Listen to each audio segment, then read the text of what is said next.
Fab. Right. Okay. Well, I'm just gonna do a very quick intro, and then I'm gonna hand over to Eve and Jem. But I'm just gonna go through a little bit about us at Water Babies and what we're doing, and a bit of the kind of house rules for our Zoom call. But I'll keep it very brief. So, firstly, hello and welcome everyone. I'm Natasha. I'm the marketing director at Water Babies. But more importantly, my most important job is that I'm mum of two little ones. So my youngest is 4, and my not so little one's turning 8 next week, and you blink and you miss it. So that's crazy. But I certainly have been on that sleep journey. So I wish this had been around when I was at that stage. So really, just this week and next, Water Babies, we're going to be hosting some live sessions, which obviously you know about because you're here, but it's going to be a range of activities from creative storytelling, arts and crafts, some kind of learn activities, stuff that we would be doing in the bath, but also these amazing talks. And we've invited some of our expert friends along to chat with us. So today, obviously, that's exactly what we're doing. We're going to have a fantastic conversation and a Q&A session with our friends Eve and Jem at Calm and Bright Sleep Support. So I will introduce you very, very soon to them, but first of all, I just wanted to say that everyone's currently on mute, so that you can obviously hear us clearly. And we are going to be recording this session, but that's really just so that we can post it on our website afterwards. But we'll only be recording the speakers, so it won't have everybody's webcams on there. So just to let you know that. I'm sure you're all very au fait with Zoom, and you've done family quizzes or catch up with friends across it. But just so you know, there are a few options in which to view kind of the settings. And you can go to the gallery view and you can see all of the faces, or you can do the speaker view. And it just depends if you're on a phone or a laptop, tablet. But on the phone, you just swipe across, and on a laptop, tablet's up in that top corner. But because we've got the two wonderful speakers today, it might be easier to have a grid formation so that you can see both of them, rather than it kind of jumping between the speaker view, giving you I don't know, whiplash or something. So, right, I'm nearly there, I promise. These are some of our first lives, so hopefully there's no technical glitches and everything goes really well, but bear with us. So I am delighted to introduce you to Eve and Jem from Calm and Bright Sleep Support, who are joining us today and hopefully going to give you this kind of amazing breakthrough to help with your sleep and giving you some great tips and advice. We're going to do a Q&A session at the end, so just type any questions you've got in the chat box down the side, and then we'll get to those. And perhaps at the very end we'll do a breakout session, but I'll talk to you about that a little bit later on. So enough from me. Hello, welcome Eve and Jem, and hello. About yourselves. Well, I just want to start by saying that thank you for doing the Zoom call. Do you know, because I'm just scrolling through, I can see Amy, Madeline, Justin, Year 10, I can see Swin, I can see Ellie, I can see Emily, Amanda, Bertrand, Lorna. So all of you, there's so many people here. And do you know what? It's really nice, Harriet, Nicola, it's so nice. And I've got a gorgeous picture of a baby as well. I've got goosebumps all over my body because I've never ever seen the people that we're talking to. And I feel really emotional that we're all here together and we're here to help you. So thank you so much for having us. It's a real honour, and I really appreciate you giving up your time. Hi, Rebecca. Hi, Natalie, with your lovely red and white striped top on. Hi, Barry. So nice to see you all. I really appreciate it. Lisa, you're in the sun. That's very sensible.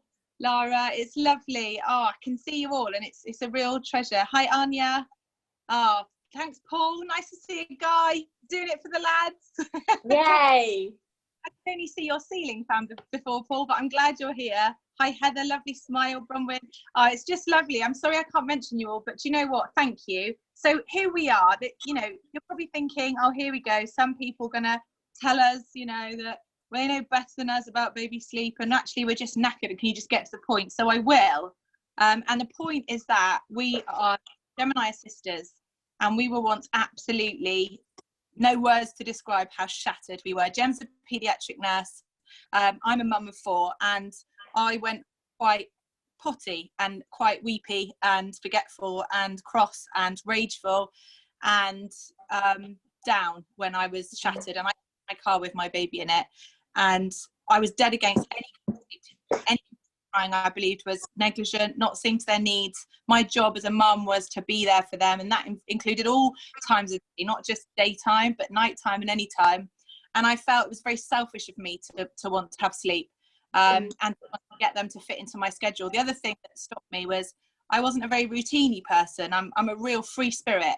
I think before I speak, and Gemma's more organised. You'll sense this in a minute. But the point is, I didn't really want to have a 7 o'clock do this and black-eyed blinds and you must do this. And if they haven't slept, it's tough. Just wake them up. Just the opposite of who I am and what I'm all about. And so I didn't know that there was a middle ground. I thought you either had to be black-out blinds, military kind of mum, or no control, baby wearing till they're 25, breastfeeding till they're 50. And I didn't know that there was a happy middle ground.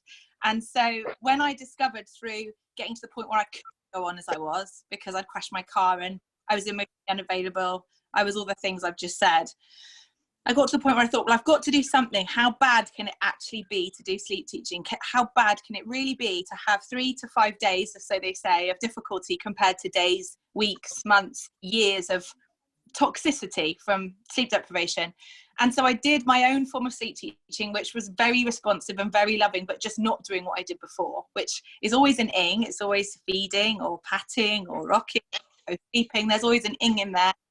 And so I stopped doing the ings, but I lovingly responded. I never left them to it.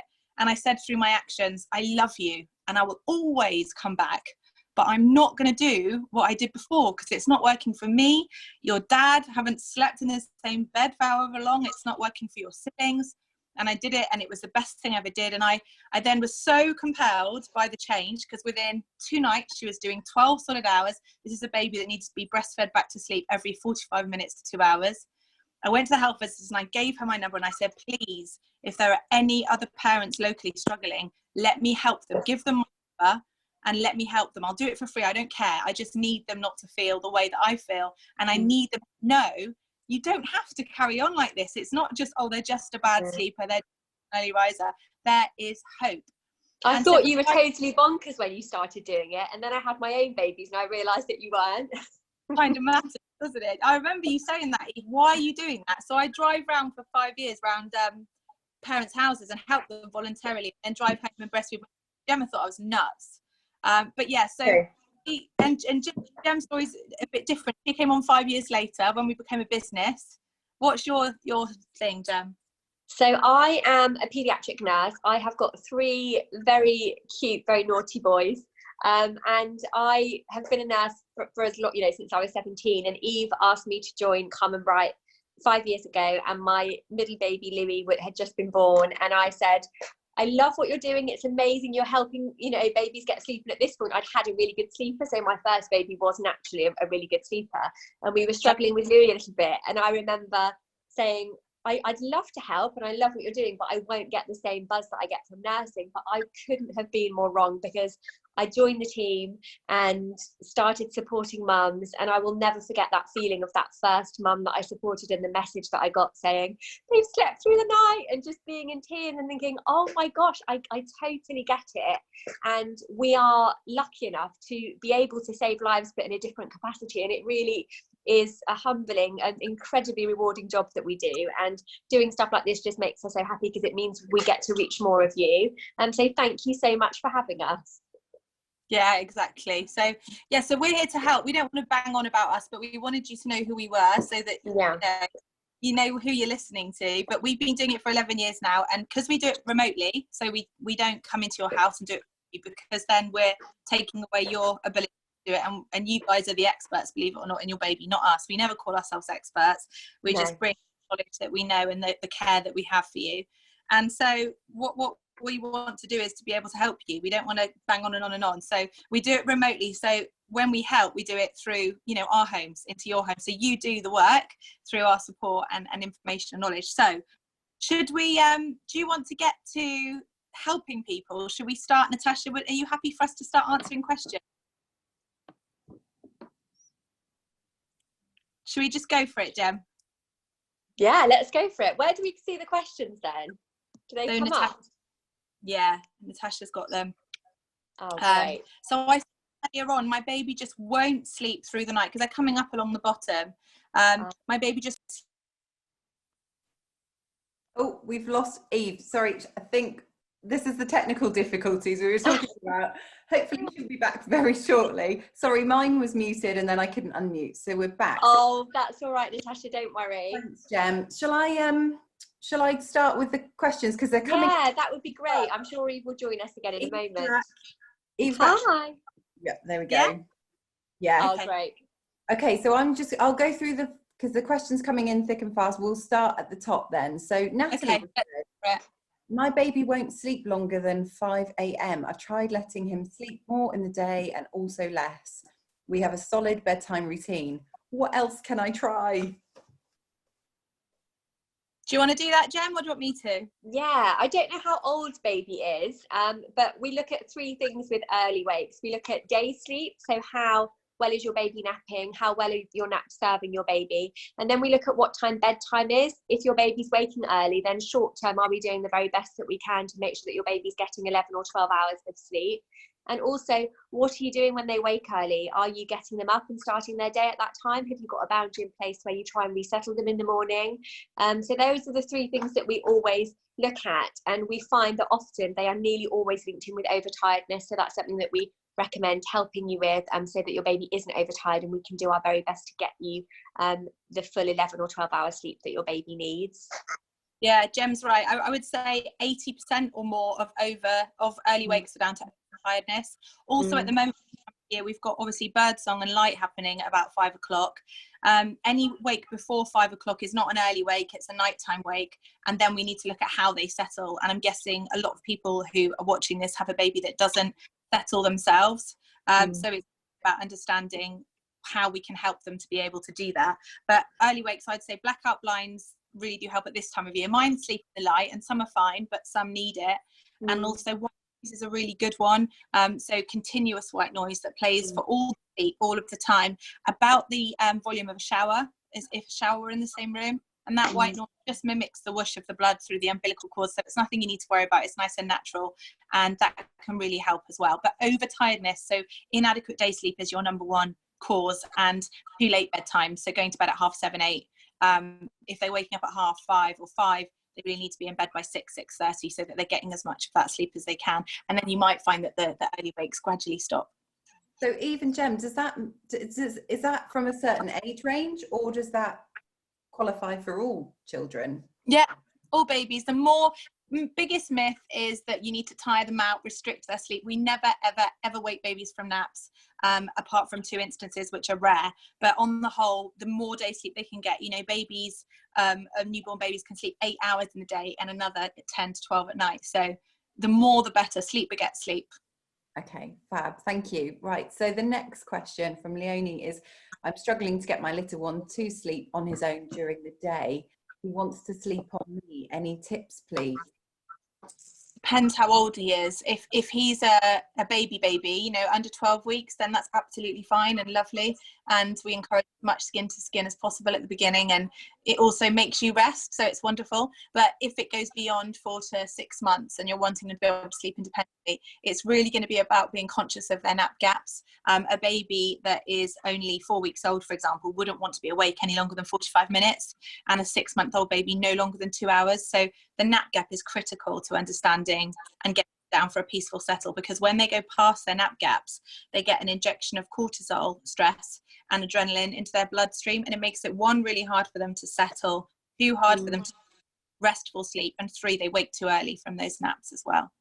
Okay, that's cool. So the nap gap, how long did you say that's meant to be?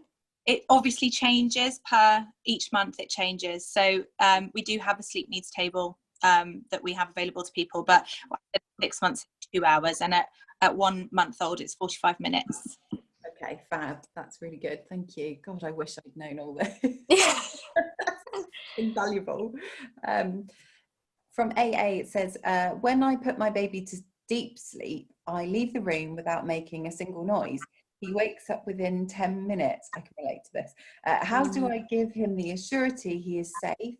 I've tried putting my used clothes next to him, obviously for that smell, but no use. My baby breastfed about 5 times at night. How do I reduce the feeds? So it really, again, it depends how old your baby is, but it goes back to what Eve was just saying, how we expect to have our babies close to us and to safely co-sleep in the early days. But what happens when you stop doing that is they're used to that happening. And so you might, lots of mums get in touch and say, oh, they'll sleep for ages on me, and if I'm holding them or if I'm in the pram, but when I put them down, they wake. And that's because they're not self-settling, and they're not meant to in the early days. But like you've said, when you're approaching 4 or 5 months and that's still not happening, then it is just about a process of enabling the self-settling. Babies who can self-settle sleep more restoratively, have better day sleep, link in their sleep cycles. So it is just about enabling the self-settling. And you know, the same is true of wakes at night. If you're having to constantly feed your baby, it's just about responding in a different way and doing that enabling, which can feel like a really big thing to do. But you know, there is support out there for you if you're ready to make those changes. Fab, thank you. I'm going to go on to the next one. Jamie says, so this is great because Jamie's put the baby's age name, maybe at age now. So if you're asking a question, drop in the age of the baby so that we can get the best information to you. So hi, any tips for my son? He's 13 months old. He goes down around 7 or 8 after a constant routine of bath, bottle, story and bed. But sort of wakes through the night. He sits up and cries and isn't awake. He requires simply lying back down about 5 or 6 times through the night before waking roughly at about 6:30. As you can imagine, getting up 5 to 6 times a night is tedious. No joke there. Yeah.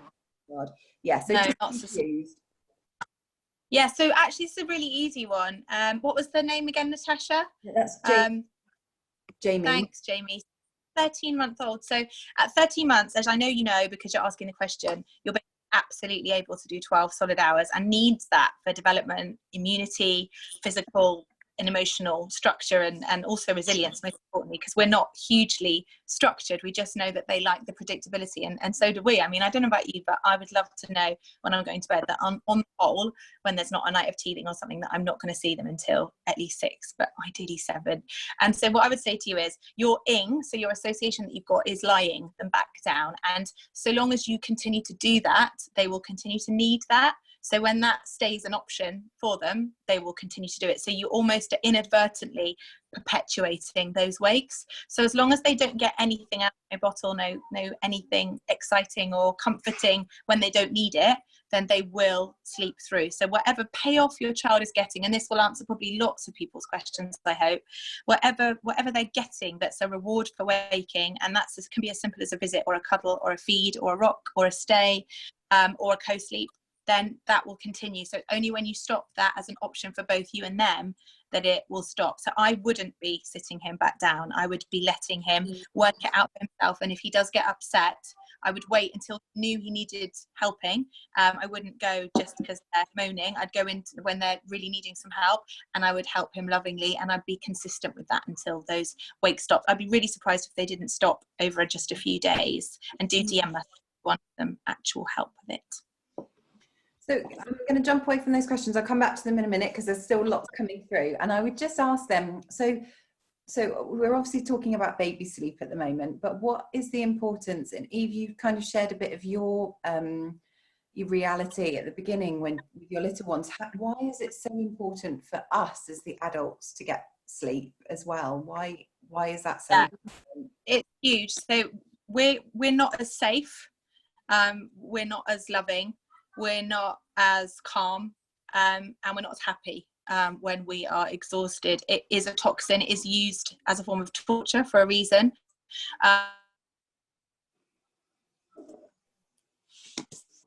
We've lost Eve there. Jen? Oh, we keep losing her. She's in Dorset. The Wi-Fi's a bit dodgy over there. My child's found out there. I can do a nanosecond of coming round from being at my gym. So it's actually dangerous to be that exhausted. And of course, we all get wakes in the first bit of life, but after that, it really is something that we needn't suffer from. So in answer to your question, why is it important? We're more emotionally available, happier, calmer, more peaceful. And medically, Jen will tell you, every single fibre in our bodies, brains, requires and needs sleep to function. and you drown without it. And yeah, what would you say, Jem, about why it's important? It just everything that you've said, really. You know, your whole well-being, your happiness, and you know, 80% of mothers experience baby blues, and fathers experience baby blues too, which we don't actually talk about a lot. And the reason that fathers experience it is because of the exhaustion, because they don't have the hormonal imbalance and all of that adjusting. But dads suffer extremely, and having to go back to work on little sleep. So you know, we do expect that in the early days, and that's why we always say sleep when baby sleeps. But it gets to a certain point where your baby needs to sleep and you need to sleep, and it's just, it affects everything. There is nothing that it doesn't affect. And I think people sometimes believe that they should put up with it, and it's just something that if you have a baby you don't get to sleep for 3 years. It's just not true, and you know, it doesn't need to continue for you. Yeah, you're right, Jem. It's almost like a badge of honor that you know, you about how exhausted you are, which is great to share that support or get that support, but the newsflash is fine. If you want it to be like that, continue, and there are no right or wrongs, Natasha. So there's no, your baby shouldn't be sleeping through by 6 months, your baby shouldn't be but they can, and if you want them to enable them, then you can. You don't have to struggle. This is the sort of the message that we have. That's a really good point, because every child is different. I know both of mine are very different, and I know you explained, Jem, you were saying your first was a really good sleeper, and I think that, you know, you read things, you follow social channels, and you feel this pressure as a parent or a carer that you should be doing something in a certain way, or your baby's not reached that milestone, or they should be doing something, you know, by the book. But that's difficult because every baby is different. But you're saying here that you can actually teach it if you're ready to make the change. Right. Yeah, absolutely. We often joke we're not teaching babies anything, because we are, but ultimately we're sleep teaching the parents. The babies are capable of 1,000,000 times more than they're doing on the whole. So you that your 6-month-old can go for 3 hours and you're really excited when they do, well, guess what, they can do 12. And the only reason that they're not is not that they can't. We often hear, my baby can't go to sleep without being held. Yeah, they sure can, but they don't yet know how to, and the only person that can teach them that is you. So it's not that they should, it's that they can, and you can continue to feed a baby beyond 5 to 6 months in the night. Of course you can. It's your child, you're the expert. But if it's not working for you, and they won't be put down and they're clingy, and you just sense that they're not as happy as they could be, maybe they're not eating as well, maybe they're not flourishing as well, maybe they're not as immune, maybe they'll catch everything going around, then it's fine to seek help, and there's strength in reaching out. That's what we're saying. Yeah, fab. Okay, right, I'm going to go back to the questions down the side. So Ellen has said, I have twins and I feed them to sleep. When I put them in the cot, one wakes up in under an hour and wakes the other one up. They're around 10 months and seem to have gotten worse in the last month or so. Yeah, go ahead, Jem. So we support lots of twin families. In fact, our sleep supporter Lucy is a mum of twins, and she's also a paediatric nurse. The bottom line is that at 10 months, both of your babies can sleep through the night without having a feed. Of course, it's so easy to get into a habit, and I can imagine with twins, you keep feeding to sleep because you know that it works and you can get back to sleep straight away. And of course, there is never any judgment here. I mean, hats off to you with twins. But what I can say is that we would still recommending exactly the same, responding exactly the same. So you would stop feeding to sleep, respond in a different way with a gentle, loving boundary, and then you would have that solid sleep. And again, it goes back to babies who self-settle can sleep longer and have more restorative sleep if given the opportunity. So we're definitely here if you need us. Thank you. So if I move on to Emily's question, she says that my son is 4 months old, still in a Moses basket in our bedroom. We want to move him into his bedroom within the next month, and he wakes at least once a month, sometimes twice, and is always awake by 5:30 a.m. Do you suggest sleep training before moving him into his own room, or do it at the same time? Thank you. How old are you, Natasha? Sorry? 4 months. 4 months. So you know, he sounds like he's doing brilliantly. And if it, what was it, a couple of times a month, that's phenomenal. We expect wakes during the night at 4 months. It would be really normal to have 2 feeds, even 3 feeds at 4 months. The Lullaby Trust advises that they don't go into their own room until 6 months. We know that you have a right to do that. Mine went a lot sooner, but that's a mothering thing, not a professional capacity thing that I can tell you.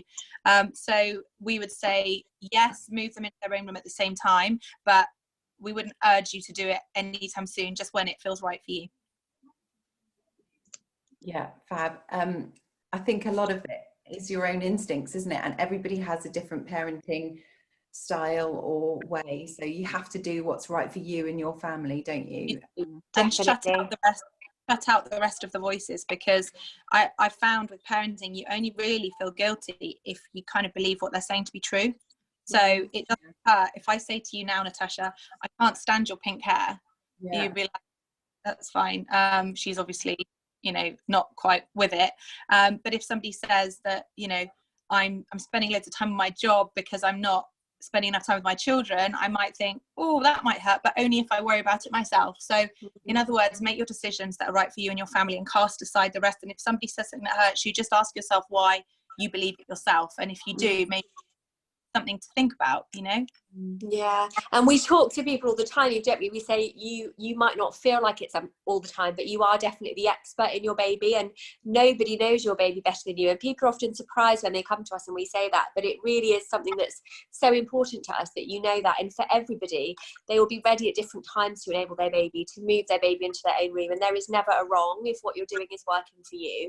So I hope that if you take anything from today, that's it, that you know you're definitely doing the very best you can with the tools that you have at the moment. Yeah, and it's only because we were exhausted in one place, don't forget, that we can help it. We wouldn't be able to stood here to you if we'd had perfect sleepers. There's no perfect. Yeah, it's good to remember. Thank you, ladies, that was really good. I really like that you made, Eve, about your own not guilt, but you're questioning yourself, and if it strikes a chord, then it's probably because it's something you're already feeling. So right. I'll apply that to myself more as well. Good. So Heather's asked us that her 8-month-old is still breastfed and wakes every, I haven't done this one already, haven't I? No, it wakes every 1:30 to 2 hours, every hour and a half to 2 hours, and needs feeding back to sleep or loud white noise. How can I get him to sleep for longer?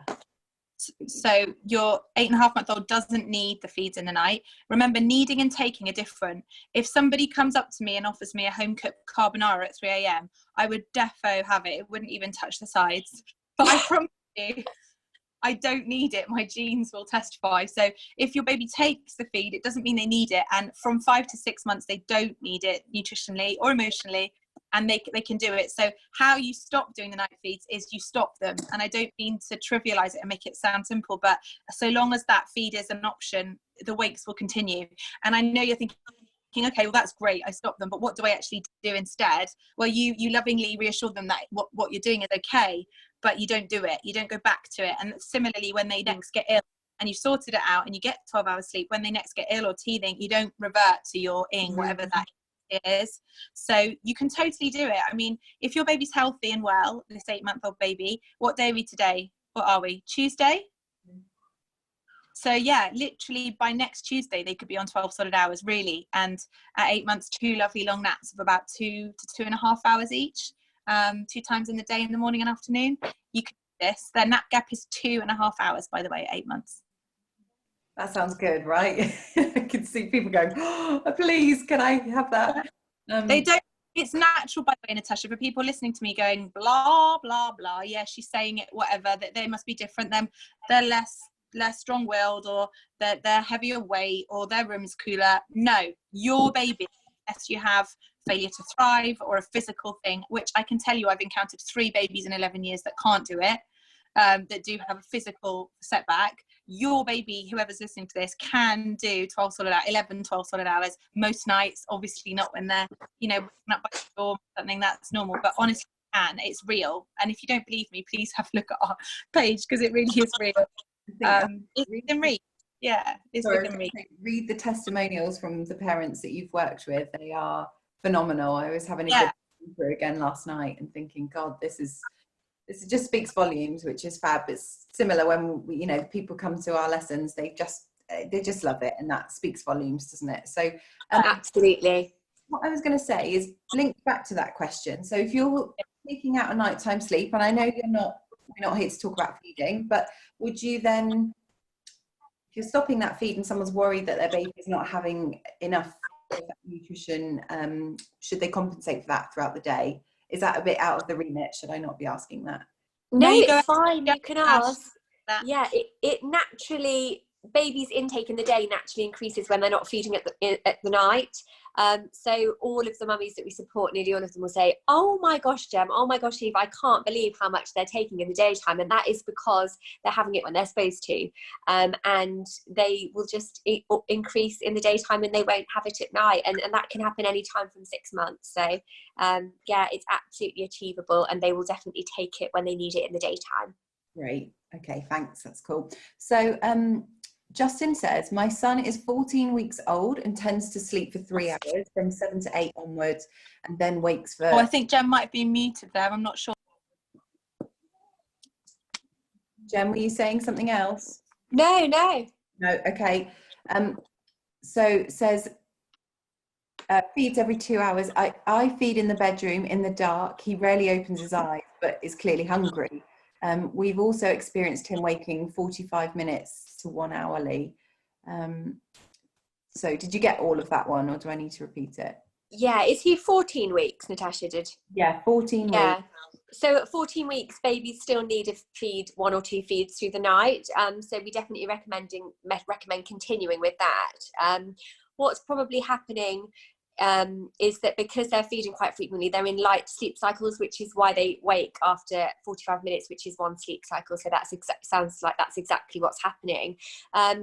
At 14 weeks, your baby won't need a feed for every wake, just for maybe 2 wakes overnight. So I always have this nice rule that if you fed your baby within 4 hours at 14 weeks, that they're probably not going to need another one. So they don't always wake for hunger. Breastfed babies especially, we assume that they're hungry because we don't necessarily know what they're getting, but both bottle fed and breastfed baby, the same applies. The only difference is with a bottle fed baby, you know what they're taking, so logically you're not going to feed them again within 4 hours or 3 hours, but we do with breastfed babies, but we really needn't. So it is just about feeding when a feed's due, not feeding just for the sake of it. And you can apply that, certainly from 10, 11 weeks, and that will help you with deciding whether it's a wake from hunger or just a habitual wake, we call them.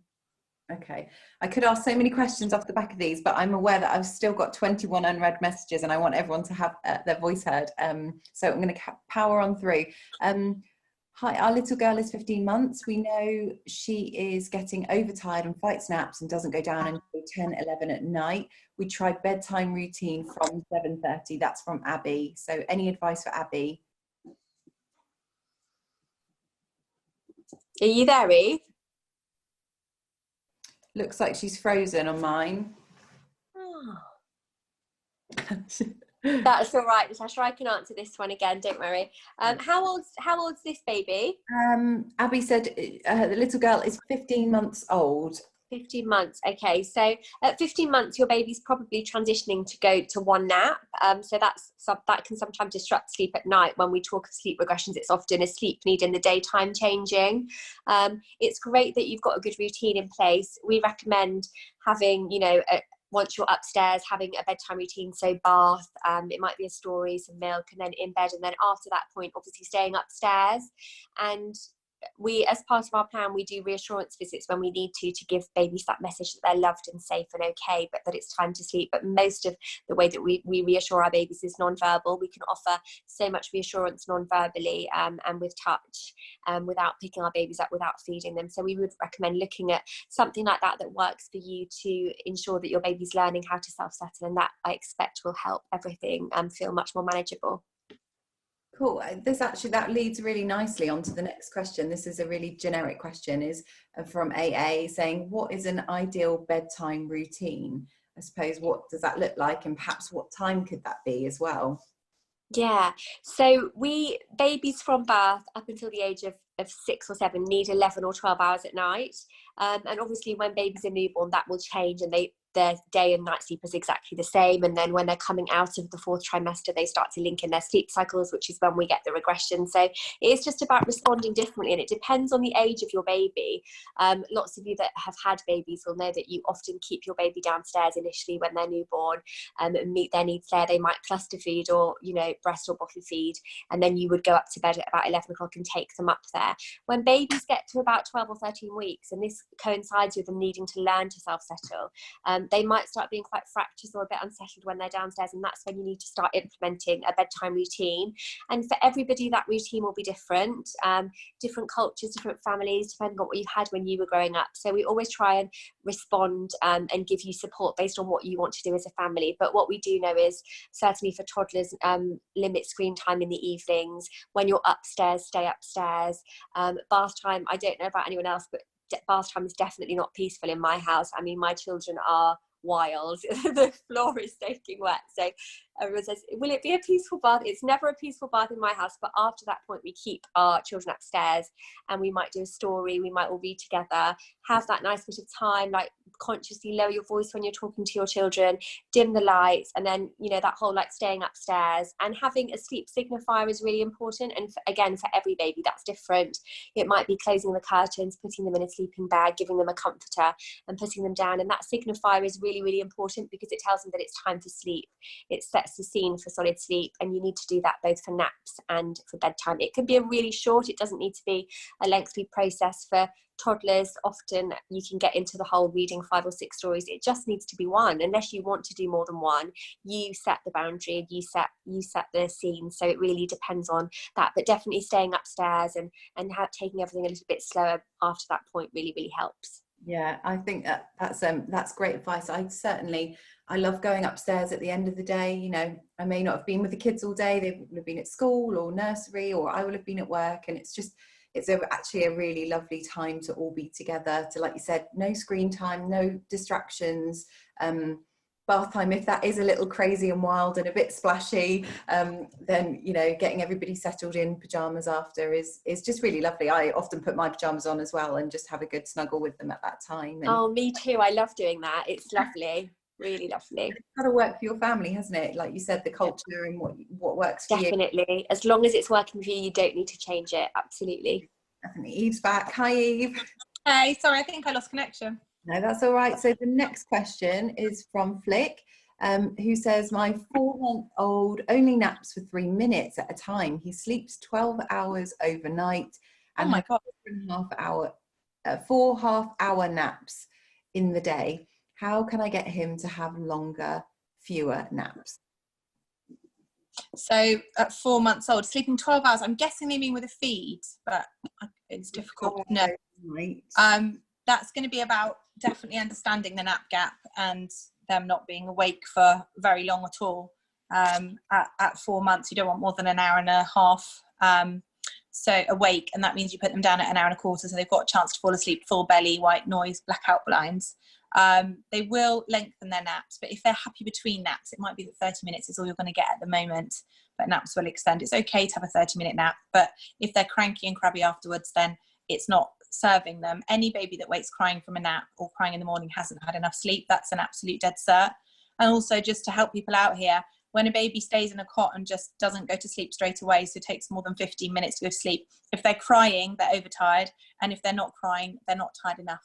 So that's a nice tip as well, when they're taking longer to settle. So I would say that how your baby gets to sleep is the big thing. So it's going to be that they're able to fall asleep by themselves in order to extend the naps.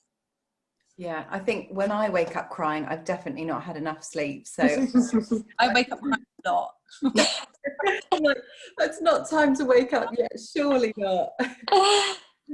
Right, okay, there's still loads of questions coming in, so I'm going to crack on. It's good because you're doing kind of different types. You seem to be picking a toddler. Yeah, absolutely. On that thread, it's good, so we can help lots of different ages and different problems. Yeah, fab. What I was going to say, actually, one thing, you talked about white noise a bit, and you talked about it being at the level of a shower volume. So what kind of white noise, if I think back to when my two were little, I had I think it was a teddy that had a noise in it, but Should you be looking to do different things, or is there one thing that is guaranteed to work? Probably not. What's the There's no one product. There's, I'm not going to mention any, but if I get that, my baby's going to sleep, because actually it's nothing to do with it. It's just that they need to be able to self-settle. They need to be able to go in a cot happily, go to sleep.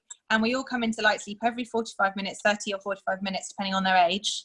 And we're meant to wake up all those times a night, because we need to know if there's a bear in the cave, a snake on the rock. That's biologically correct and natural. But the difference is, if when I wake up, my husband massages my shoulders every time, I'm going to come to learn to need that. That's a need. That's a want. It's not a need. And so it's normal to wake up that amount of time. There's no one product that will stop them doing it, but the enabling self-settling will absolutely do it. As for your question about white noise, it's just a free app. I can post the image to you if you'd like to share it on your stories, but it's just any one of the free apps. I like brown noise as opposed to white noise because it's lower. It's more like a wind rather than a sort of high octane fan. But fans, by the way, while we're on it, and it's this weather, fans are cooling and perfect white noise at the moment. Absolutely perfect level of sound. So good tip there, hopefully. Yeah, there's nothing worse than seeing the grow egg or some kind of temperature in the kids' room, and you're thinking, oh my God, what am I going to do? It's so hot, and I'm trying to keep them cool. But I will say that white noise that runs out after 20 minutes, which I think a few products do, is no good. That can actually wake them, because they're like that, along to something, and then it stops. So yeah, it needs to be continuous for all sleep, naps and nighttime. Okay, fab. Hi, my baby is 10 months. This is from Anya. I breastfeed him. He sleeps in our room in the cot around 8 and 9 p.m, wakes up every 2 hours, wakes up solid at around 7, 8 a.m. Also during the middle of the night, he comes in between us and wants feed and goes to sleep in between us. So I put him back in his cot. He'll wake up in 5 minutes and then comes back between us. So I think maybe that's that need again, is responding to that need. So during the daytime, he sleeps after 2 hours. Jem, do you want to do that one, my lover? Yeah, sure. So at 10 months, again, absolutely your baby can sleep through the night solidly. They're waking in the middle of the night and getting in bed with you. So that's the ing is probably you through the night, and obviously the feeding. So if what you're doing is working for you, then you definitely don't need to change it. But if you do want to change it and you want to enable self-settling, then that will help hugely, and it will enable solid sleep through the whole night without him waking, without him or her waking, and without any feeds overnight. So it is just in stopping doing what you're doing and changing your responses to enable self-settling. Okay, I think Rishi's question that followed that was really similar. It was six and a half month old baby, so slightly different age, but waking up, is breastfed, wakes up during the night, and then co-sleeps. Yeah. In the crib, yeah. So. Yeah, it's the same. You could replace any like age and word with feeding, staying, patting, rocking, co-sleeping, hand holding, visiting, cuddling, drinking, sucking, anything. It's across the board. It can answer almost all the questions, in that anything your baby gets when they, between those 12 hours at night, that's not sleep, they're going to come to do more. And when they don't get that payoff, they won't wake, truly and utterly. I know it sounds really simplifying it, but I'm just trying to give it to you, truthfully. That's the truth of the matter. And I guess if I'm watching this, I'd be thinking, yeah, that's great, Eve, but how do you not? Do you just stop all feeds? Do you wean them down? And what I would say to you is, yes, you can just stop. You need to be conscious, obviously, if you're breastfeeding of mastitis, you don't want to just stop, because I've had it before and it's a shock. I've breastfed all 4 of mine, the 4th one admittedly not for very long because my body was not having any of it, having 4 and 6, but on the whole, yes, you stop. We once had a baby, 14-month-old baby. He was on 5 bottles a night. He was under the pediatricians, dietitians, nutritionists. All the doctors and nurses were saying, you have to stop feeding him the 5 bottles a night. And the mum, Catherine, was saying, yeah, how do I do it? Do I stop one? And she came to me and I said, we're stopping it. And he screamed for 13 minutes and we were there, we were responding and we were loving, and then he slept for 12 hours on the first night, and he was discharged from all healthcare people within 1 week. They were just saying, you're done, you're fine. So yeah, you just stop and you respond with love, and that's what our plans are for, that's what they're there for. Okay, what then, what is that responding with love if you're not going to do the kind of the picking up, the cuddling, how do you do that? How is... So it's not to say you can't be picking up and doing the cuddling, you're just not doing what you're doing already. Obviously the actual how is our business, it's our plans, so we don't share everything, otherwise we would never have help another person again. But yeah, so the how is within our plans, but it's through acting lovingly, not doing what you did before, but replacing with a different level of visiting and reassuring, but without doing it as you were.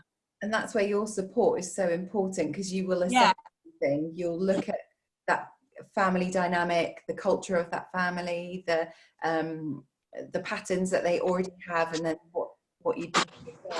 Yeah, I mean, we go in so deep, Natasha. So like, we ask people about their pregnancy, we ask them about their birth, we ask the dads how they are.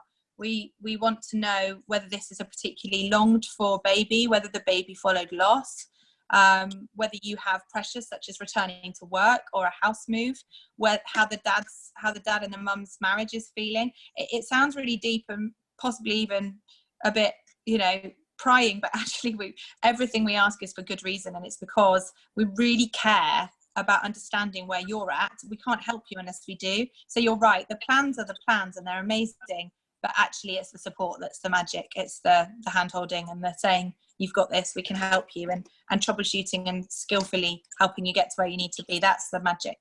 Yeah, that makes total sense. And how do you get yourself ready? I think you're either ready or you're not as a parent for every step that your child goes through. What's the best way to getting yourself in that mindset? I mean, I imagine everyone here is here for a reason, because they're getting themselves ready for that, and they want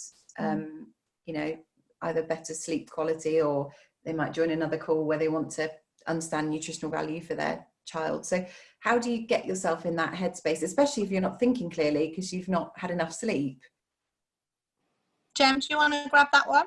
Yeah, everybody is different, and some people are very clear that, okay, I've hit rock bottom, I'm exhausted, help me. And other people aren't so sure if they're ready. They might think that they're ready, but actually they're not. And so our job is to get you to self-assess, and then we might need to look at what's happening a little deeper, and we might need to do some unpicking, and that's what we do. Myself and Lucy are qualified paediatric nurses. We do all of the assessments, and then we'll come to you with our recommendation, and we can talk through that with you. But as far as readiness, it's probably the most important thing, because it will simply not work if you're not ready. If you're not committed to making the changes, then it won't work for you. So readiness is one of the most important things, but we're here to tell you, or to get you into the place where you might feel ready, and if you're not, then it's never a closed door. You can always come back when you are, and for everybody that it will happen at a different time, and that's okay. Yeah, sure. Yeah, and as for people to know, they might be asking, well, how do I know if I'm ready? I think it's really simple. On our website, we have a 2-minute self-assess tool. So they just literally go and do that, and it will say to you, yep, great, you're good to go. You can grab the PDF, or it will say, let's look into this a bit more, and we'll help you to see. And we'll never, ever, ever, ever, ever let people buy a plan unless we're convinced that we can help and that they're ready. We turn people away all the time. We say, not right now, you can buy it, but we'd advise that you wait. We don't feel this is the right time for you. You're just about to have a baby in a week, or you're losing a parent at the moment, or you've just moved house. Let's give it. So we're the worst business women in the world, really, but it tends to work for our families. That's good to know as well, that that you're there, you're doing it for all the right reasons and at the right time in people's it's a very unique time in your life, having little ones, and you're obviously doing that at a time which suits them, which is so, sleep's emotive. Yes, definitely. Not least because if you feel really, really strongly about sleep and sleep teaching, dare I say it without getting too told off, that it's usually that you're really, really exhausted, and so you kind of it brings out more emotion than perhaps it might if you weren't so shattered. So it's very emotive. Yeah. Can I get a raise of hands if anyone is feeling tired or exhausted or shattered here? Guys, sorry, we're sending big hugs to you. Well, we're so here. We give out so much free advice. I mean, I know you don't know us yet, but we do charity lives. We give away free plans. We go over and above, we're told, all the time. We leave voice notes when we don't have to. We do stuff we don't charge for. So we're here. Just get in that inbox if you want to. We're here. Don't struggle, please. We hate the idea. I realise I can't help everyone in the world, but I'm doing my absolute best. I really am.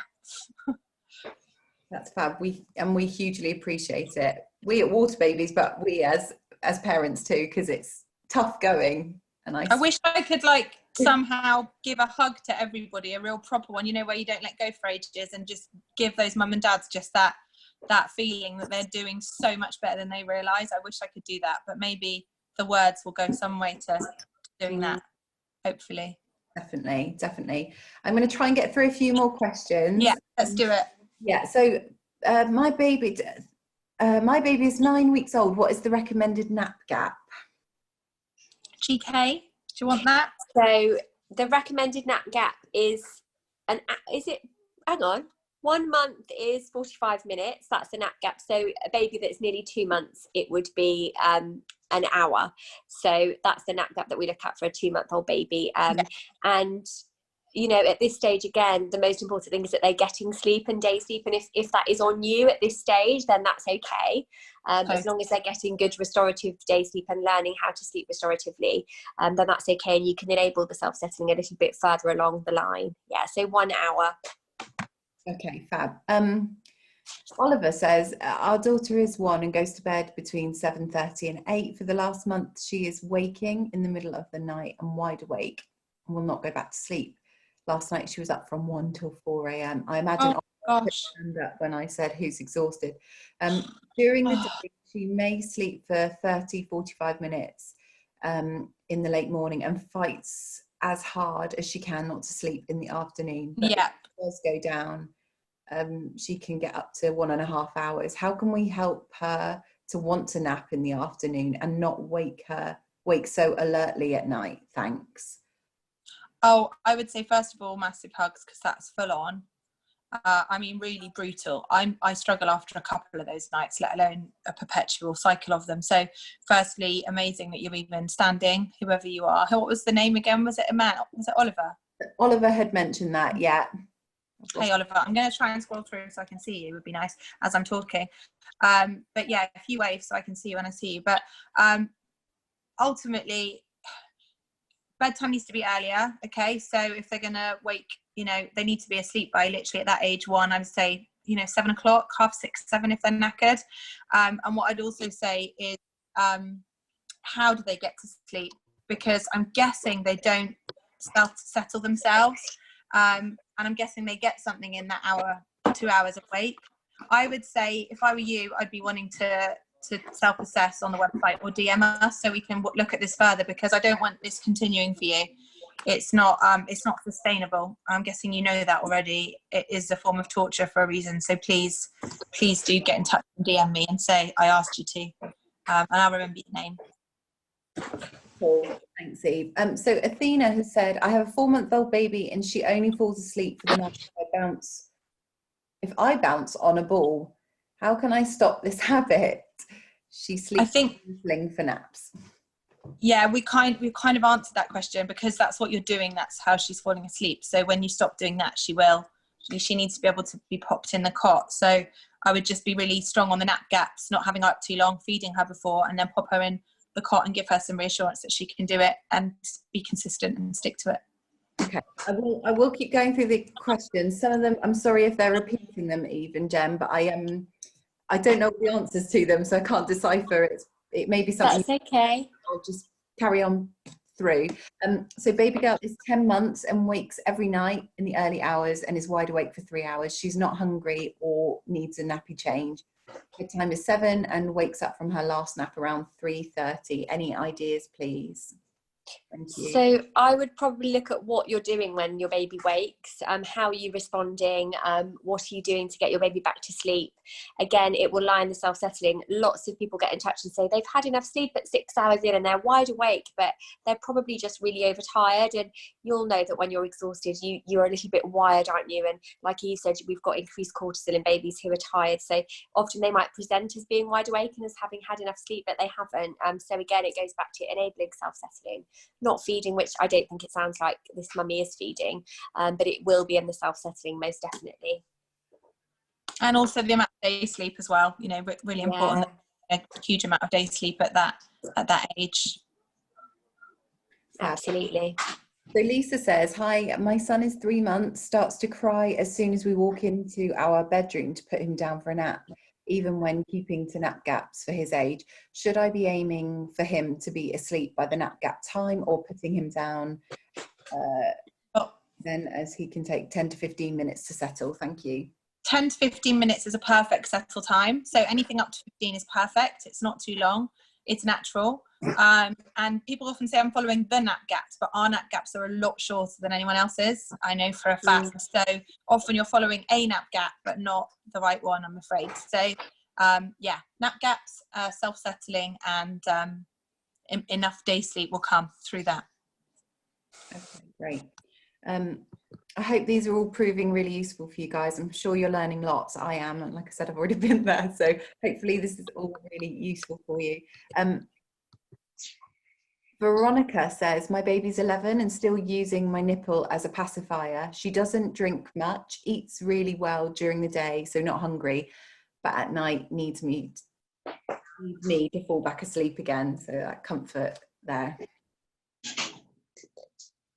Jem, I think we've lost Eve again, maybe. Oh, no worries. I think she must mean 11 months, I'm thinking, not 11 years old. Sorry, definitely 11. And again, it goes back to them not really needing it, but thinking that they need it to get to sleep, because that's what we're doing. And we teach our babies in our actions how to either sleep or to wake by what we're doing. And that doesn't mean to say that it might even be a conscious thing, but if your baby is waking and wanting, you know, to suck, to feed, to have you there as a comfort, then that's the ing, so that is the association. So it is just about changing your responses and enabling self-settling. And if you need help with that, we're very much here. Thank you. Bronwyn says, I have nearly 3-year-old, so slightly older than some of the little ones, who was sleeping through from about 2, has a history of bad sleep due to tummy issues, but all settled now. He screams in his sleep or screams awake or just comes into our room. My daughter is 16 months and doesn't sleep well, also for tummy reasons, and now settled.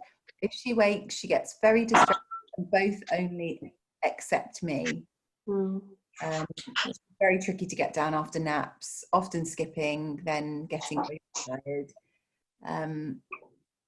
That's really tough, especially one baby doing that is really tough. But 2, what happens when our babies are poorly? And I know that this mummy's mentioned that her little one had tummy problems initially. Of course, we have to change our responses when our babies are poorly. That's what we would always advise doing. We can't expect our babies to self-settle if they're in pain. But if you find yourself doing that and then your baby is better or recovered, or they're not poorly anymore, or they're not teething anymore, then sometimes our responses continue and stay the same when they don't need to. So it is just about bringing that back in and changing our responses when we know that it's safe to do so.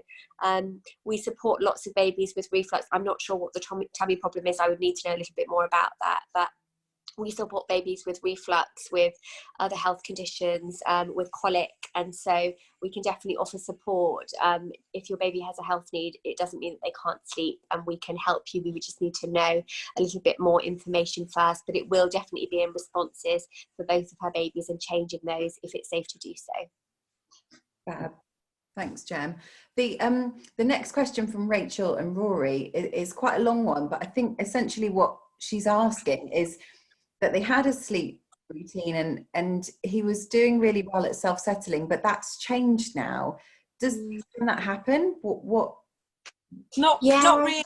Well, yes and no. So some sleep consultants will fix the problem and then go, And then you're going to get nap transitions, you're going to get moving into a big bed, you're going to get becoming dry at night, starting preschool, you get setbacks. But the point is that with what we do, we provide a future proofing tool that prepares you for these things, the long haul flights, the time differences. And when you have that knowledge and that toolkit, you never ever revert back. No, the only time parents ever go back to poor sleep when they've finished and completed sleep teaching is if they go back to doing what they did before. So you go back to rocking, they're going to go back to needing it. You put them in your bed again, they're going to go back to needing it. But I have to say that, I don't co-sleep routinely, but as Jem knows, I'll do it at least once a month. I'll have one of them in as a little treat, a little sleepover, and they love it. And they know that it's not that I would never let it go on more than a night in a row, because I know that then I'll create a habit. And similarly, all it would take is for me to stay with my 6-year-old or my 5-year-old for half an hour or even 5 minutes till they fall asleep for 3-4 nights in a row. Bang, I've got a habit that I need to undo. So you just need to be sensible, really, about it. Okay, Louise says, you just said never wake from a nap, but what about after 4 months? When would you wake them from a nap? Thank you. No, we still don't. So the only time that we would wake from a nap, there's 2 instances. One, when they're transitioning down to one nap at between 15 and 18 months. Gem's little tool. In fact, Gem, do you want to take over on this? This is your baby. You wake them. Yeah. Oh, thank you. So we don't ever wake babies from naps, ever. The only ever exception to that rule is when babies are transitioning to one nap. And like Eve said, it can be around 14, 15 months, but usually around the 17-month mark. And that is called a transitional nap. And that is when we want babies to have one nap a day, but they're not quite there. So a transitional nap is putting them down as soon as they're showing signs of being tired, limiting that nap to 45 minutes, and then letting them have their day sleep as well. And that transitional nap only needs to happen for about a week, maybe 2 weeks maximum, then it's done. Another lovely tool for transitioning naps is doing catch-up naps. Again, we don't wake for those, and we never really wake from a nap unless it's exceeding 3 hours. So we just firmly believe that sleep breeds sleep. So the only ever instance we would recommend, and we can do that with guidance and support through our inbox if you need some help on that. But that is, that's the only ever time. So at 4 months, you definitely don't need to wake them, just let them sleep. And Jem, you've reminded me of something, because I remember somebody said to me once, I've been doing the plan for 2 weeks and it's not working. And I'm like in my head thinking, okay, what are they not doing or doing, And when we unpicked it a bit, as always, something always comes to light, doesn't it? If ever anyone's results are taking longer than a bit, unless there's teeth and stuff. And she said, well, I am still waking from naps. I know you say not to, but I always have. And I always say to people when they say, but this is really different to what I do. Like I always wake. I'm like, and how is that working for you? What you're doing? I mean it with great love, but you come to us to get help, and it's different to what you're doing. Isn't that a good thing? Because what you're doing now isn't working. So I know a lot of people be going, what, you don't wake them, or they shouldn't sleep past 3. That's another myth. I don't know where this comes from, 3 o'clock, but it depends on the nap gap, depends on your baby's age. Of course, some 3-year-olds or 2.5-year-olds can't sleep past a certain time, but they've all got their own little gaps, and 3 o'clock is not a magic number either. And it's confidence, Eve, isn't it? It's confidence in people believing that what we're telling them is true. So with early wakes, we say, no, don't make it a later bedtime, bring it forward. And we say, don't wait from naps. And it's hard when there's lots of different information. And my friend's sister did this, and my cousin's friend did this. Just tune into you. And if you are going to get sleep support, we always say it doesn't have to be us. What the most important thing is to us is that you're being listened to more than more than people are talking at you, and that people understand you, and that they tune into what your needs as a family. But it is just about trust, and I think that's really, really important, and having the confidence to let your child sleep past a certain point and not wake them. And it is a process, and we get that. You're so right, as always. Definitely, confidence is a massive part of parenting, isn't it? I think if you believe in yourself, then it makes all the difference to your little one. Confidence Definitely. We need more of, and guilt is a massive prohibitor, and we need less of. We help release you from guilt, because you know what, is it selfish to want to have a mother and a father that are emotionally available and mentally healthily strong, especially at the moment? Actually, it's a perfect time to change sleep. Like Jem said, whether you do it with us or not is totally relevant. We don't really, really don't mind. We don't really care. We just want you to get that. I call it Mother Nature's most powerful elixir. It just heals everything. But yeah, it's a perfect time because you've got no school runs, interruptions. So if you're going to do it, you know, people say, what if it doesn't work as well, don't they, Jem? But, you know, and there's that lovely thing that Gemma sent to me, and she said, but what if I fall? And then the other person says, but my darling, what if you fly? What if it works? You know, pretty cool thought. I love that. I do too. Here. We talk about sleep a lot at Water Babies. I see Simon's on, who's one of our franchisees, and Si does a podcast for us internally. It's awesome, and did one featured around sleep, and it's, you know, we've been reading some books, and it was just talking about the importance of sleep. And of course it's so important for your child. If you think about it for you, if you haven't had enough sleep, you get up, you feel groggy, you want to cry, you probably make the wrong food choices, it affects your mental health throughout the day, and constantly happening makes you feel, you know, like hungover almost, or just feeling really not on your A game. So yeah, it is. It's the same for them. And people get in touch and they say, oh, what about our bond? You know, I'm feeding sleep at the moment. What about our bond? And then they'll get in touch with us, or we're in constant contact with lots of our mums, and then they'll say, oh my gosh, like I feel like they're a better version of themselves for sleep, and I feel that my bond is greater because we understand each other, and I understand that what they needed was this sleep. And so it is really quite life-changing when you're able to enable, and it is just the gift that keeps giving, really. And that sounds really corny, but it's completely true. What I love about what you're saying, confidence, bonding, all of this resonates so massively with us at Water Babies. It's about building confidence to be and trust. Trust. Yeah, do you know what, Natasha? I think there's quite a few parallels, because I remember when you were saying before about the confidence that something can work. I remember thinking when I got told that my baby could go underwater, because we did some of your lessons. I thought it was brutal and really cruel, and I didn't like the idea of it. Do you remember that, Jem? We were talking about it. Yeah. And then only through seeing other people do it and the happy smiley faces. So I guess, you know, that whole I'll believe it when I see it. Well, what if you'll see it when you allow yourself to believe it? You know, I like the concept too. So I think there are parallels. I think you're right. Definitely. And we think about babies they're in water, it's a natural habitat for them. Yeah, true. They feel really comfortable there. So that's true. But people have that hesitation, and it's totally understandable. But like you said, giving them wings to have that confidence, and you know, that starts within you. So that's definitely what we encourage as well. I can't keep up with all these questions. No, I think we're beyond an hour now as well, aren't we? Oh, we are. I'm so sorry if someone's like the next person on the list and they're like, no, just do my question. Oh, sorry, there's so many guys. But our inbox is open. Gemma will say she always stitches me right up on these Instagram things and Zoom calls, and she just says, if your question hasn't gone, Gem, where you go on. I'll just say my piece now, and I probably regret this later. No, I won't. I definitely won't, because I love hearing from you, and we both do. And we will both be in our inbox all of today, tonight, tomorrow. We will get through all of your messages. We always respond ourselves. We've got Abby who helps us with admin, but you will always get a response from one of us. And that is so important to us. So please know, if you have a question that it hasn't been answered, just send it and we'll answer. I can't thank you enough, ladies. It's just been so insightful. Like, honestly, I could wish I'd had this 4 years ago when I was on that journey. But thank you so much. I really hope everyone's had a good time. See some thumbs up. It's been good for you, even if your question didn't get answered.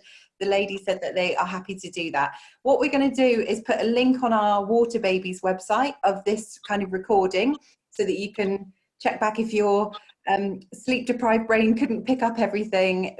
It will be there for you to have a look at. But yeah, just come and visit our website, connect with the girls. You can find the girls through our website. You can find Calm and Bright Sleep Support on Instagram and Facebook.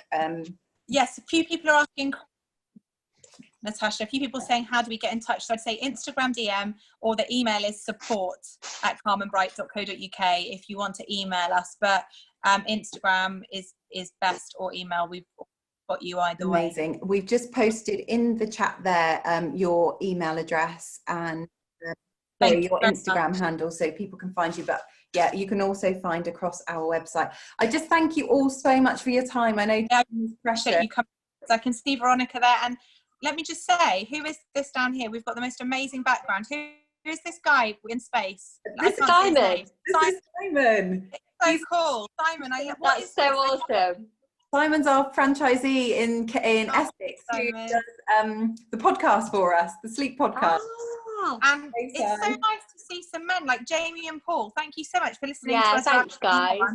Because that's really nice of you. We don't get men very often.